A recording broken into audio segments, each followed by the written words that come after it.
According to the Vsepr theory, the electron pairs tend to occupy such positions in the valence shell so as to minimize the repulsion between them and maximize the distance between them.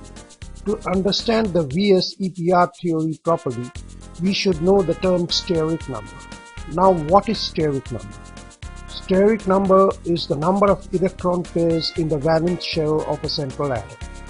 Now, these electron pairs may be of two types: bonding electron pair and lone pair. Bonding electron pairs is bonded with another atom apart from the central atom. Therefore, bonding electron pairs interact with two atoms. The lone pair electrons, on the other hand, interact with one atom only. Thus, the lone pairs repel more strongly than bonding electron pairs. First, we will try to understand the layout of bonding electron pairs only. When steric number is 2, the electron pairs occupy diametrically opposite positions and the molecule is linear. Bond angle is 180 degrees. When steric number is 3, electron pairs occupy the vertices of an equilateral triangle to minimize the repulsion between them. The shape is trigonal planar, and the bond angle is 120 degrees.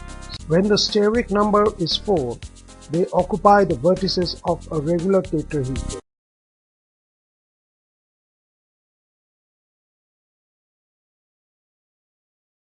The molecule is tetrahedral in shape and the bond angle is 109.5 degrees. When the steric number is 5, the shape becomes trigonal bipyramid.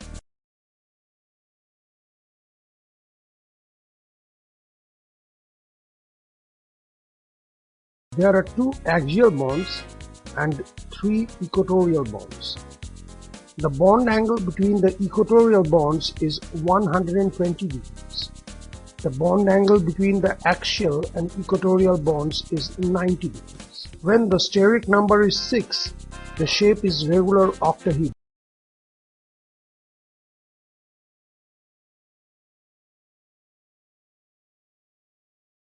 The bond angle here is 90 degrees.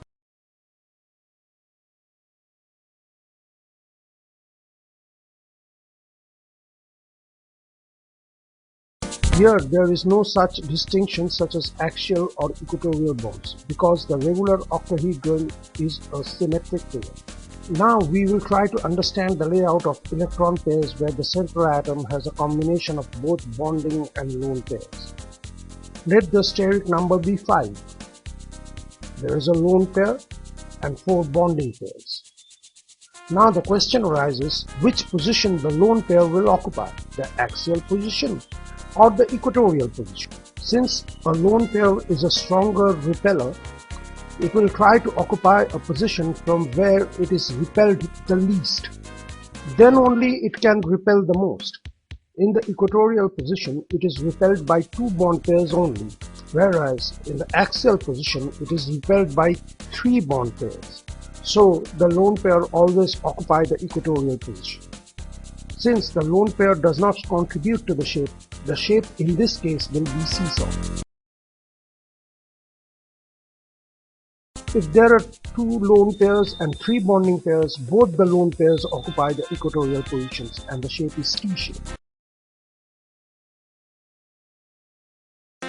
When there are 3 lone pairs, they all occupy the equatorial positions and the shape becomes linear.